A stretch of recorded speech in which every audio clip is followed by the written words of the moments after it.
Many lives in the town of Warrenton, Oregon, were changed forever when 17-year-old Joan Leigh Hall disappeared on a simple walk from the Warrenton mini-mart to the local grade school. Known by those close to her as Joni, this young woman was an upstanding citizen with a strong moral compass. She was looking forward to a career in law enforcement, and had even been elected as the first female president of the Clatsop County Sheriff's Explorer Post the night before. We are a small but dedicated group of civilians who are seeking resolution in the case of Joni Hall, for the sake of the general public and to ease the heartbreak that her family has dealt with for all of these years. With that being said, we can state without any hesitation that this case has been egregiously mishandled from the very beginning, when CCSO Deputy Gerald M. Bash was allowed to participate in interviewing his own son, Michael Bash, and two of his teenage friends, Jimmy Sears and Gary Lear. These three men claimed to have seen Joni in the vehicle of the last person she was known to have been seen with, Michael Moore, almost 2 hours after the last confirmed sighting of her. Within days, the three had changed their story, claiming that it was not Joni they had seen in Moore's car, but another girl who looked nothing like Joni. When we attempted to submit a request via the Freedom of Information Act for any public records regarding Joni's disappearance, we were surprised to learn that on December 10, 2018, Judge Paula Brownfield signed a protective order keeping the investigative files on Joni's case sealed from the public eye for the next 75 years, until 2093, without notifying the victim's family. This means that all records related to Joan Leigh Hall will be unsealed 110 years after the date of her disappearance. This is completely unacceptable, and we, as Joni's advocates, demand to know why Paula Brownfield, who has a track record of caring about children and victims, signed off on sealing these records. We demand to know why the Clatsop County Sheriff's Office enacted this order. We demand to know what happened to Joni Leigh Hall, why this case has been swept under the rug, and why Gerald Bash was allowed to participate in interviewing his own son. Joni's family and her loved ones have a right to closure. The public has a right to know the facts of Joni's case, and Joni certainly has a right to obtain whatever justice can be found.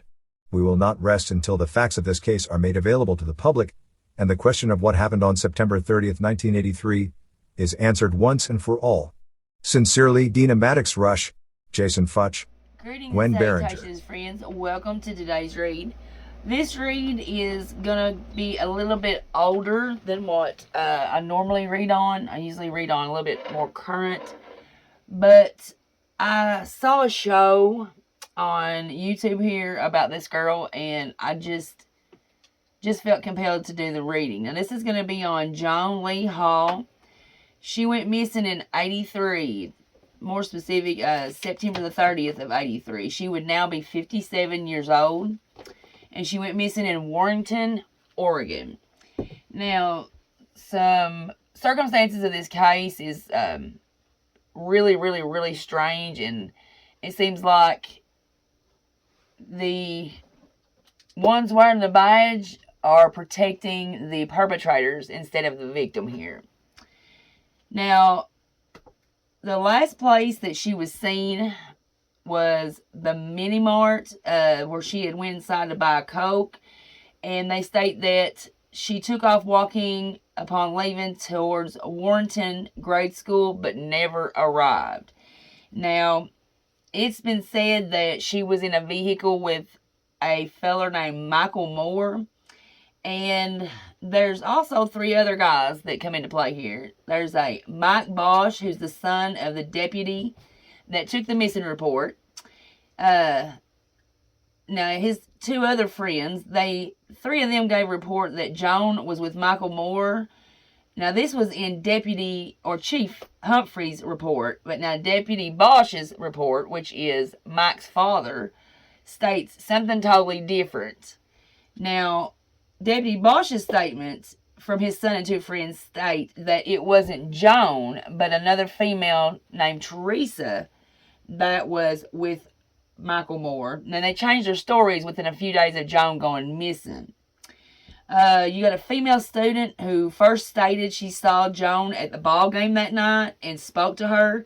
Claimed she saw Joan get into a vehicle with a former male student, but later retracted her statements.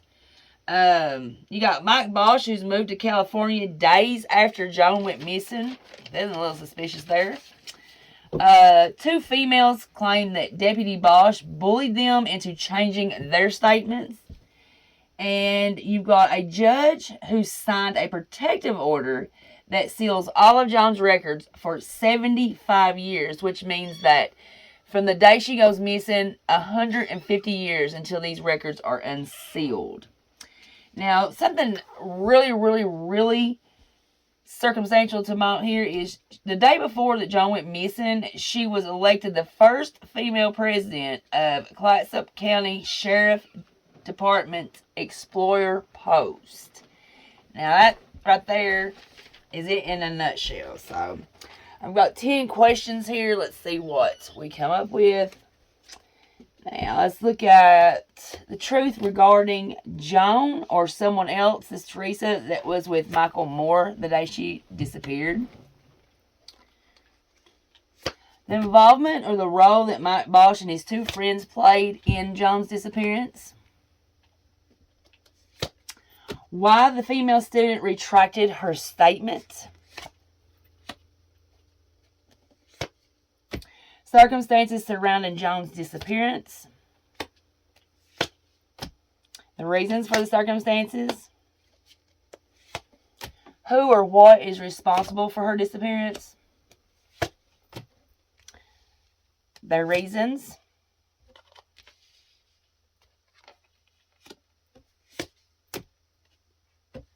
Let's see here.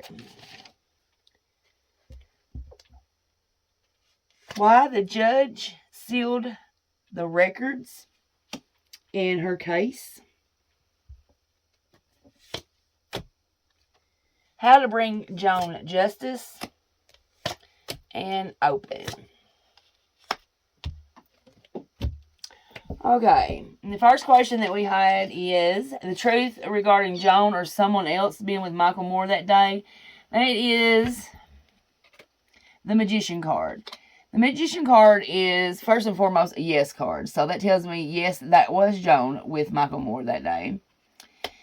And to translate it, the magician card shows a time in your life when you have the power to manifest the outcome that you want.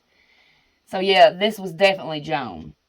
Now, the involvement or the role of Mike Bosch and his two friends, you got the Nine of Wands reversed. That's representing not learning from past mistakes. It signifies dropping your guard and encountering unexpected trouble. I truly believe that this tells right here that they were definitely involved in this girl's disappearance.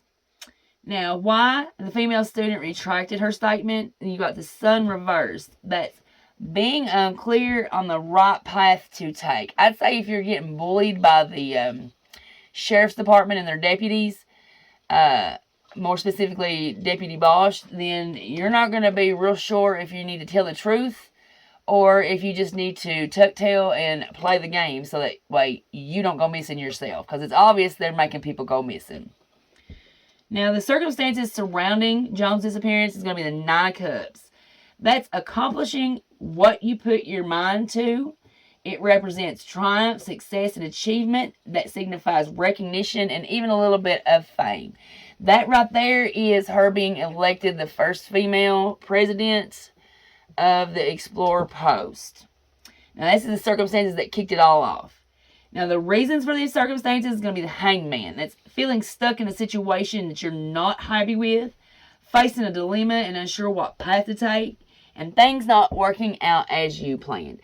I feel like that Miss Joan got elected this. I would wager to guess that Deputy Bosch probably had his son in mind for this presidential slot. And little girl getting put up in this slot and her being everything that's been described as her characteristics, her character is being someone who would have played by the rules and abide by the law because she was seeking a career in law enforcement. So I feel like that this has possibly jeopardized or threatened something within the sheriff's department. So I'm going to ask this just to clarify. Did Joan being elected the first female president of the Explorer Post threaten or jeopardize the sheriff's department or something within the sheriff's department? Now that's going to be Strength Reverse, which is first and foremost a yes card. And it shows weakness and avoidance of risk. indolence, and overthinking. So that's, yeah, that's exactly what's happened. Now, when it comes to who or what is responsible for Joan's disappearance, that's going to be the Ten of Cups.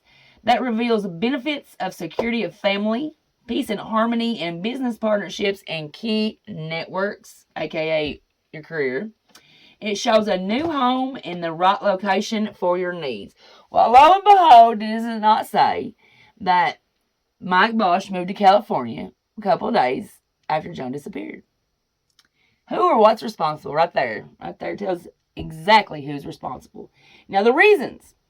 It's going to be the Page of Pentacles. That's a bearer of good news in matters such as money, business, and career. It's thinking of long-term future, and it's telling you that you better jump in and seize the opportunity while you can. Cut and dry. There's been something illegal or something going on there at the sheriff's department, and that little girl would have busted it wide open, and she would have been taking money out of somebody's pockets. Not too hard to guess whose. So, her disappearing, the reasons for her disappearing would have been good news when it comes to money, business, and career. Definitely, long term. Now, why the judge sealed the records, that's going to be justice reversed. That indicates injustice and avoidance of karmic justice. Simply put, the judge probably, most likely, definitely had her hands greased in this. And sealing these records just would seal any type of evidence that would point towards the sheriff's department or offspring of sheriff deputies. Now, how to bring Joan justice. That's going to be the Two of Pentacles. That's juggling too many things at once, not prioritizing, leading to exhaustion and failure. It's telling you to evaluate where you are. It's putting your energy right where it's needed and cutting back on what's not necessary. And it also indicates decisions that need to be made that are going to be stressful. So this probably lies within the family here. And I'm sure that will make some sense to them if they hear that. Now, for the open card, you've got the King of Cups. It's an advice card, pretty much. It's telling you to learn to control your emotions and find the wisdom to accept what you cannot change. You cannot bring Joan back, but you can bring her justice and you can honor her. This is just simple small town. Good old boys, and you're not going to ruin our good time. I mean, and this is very, very unfortunate because this was a young girl that was going places, had great character, and I speak right now into existence that those responsible are swiftly caught and brought to justice. May they stand accountable and no longer avoid their karmic justice, because this girl deserves peace and her story to be told. Thanks for taking the time to go through this reading with me. Have a great rest of your day, and I'll see you in the next reading. Bye-bye now.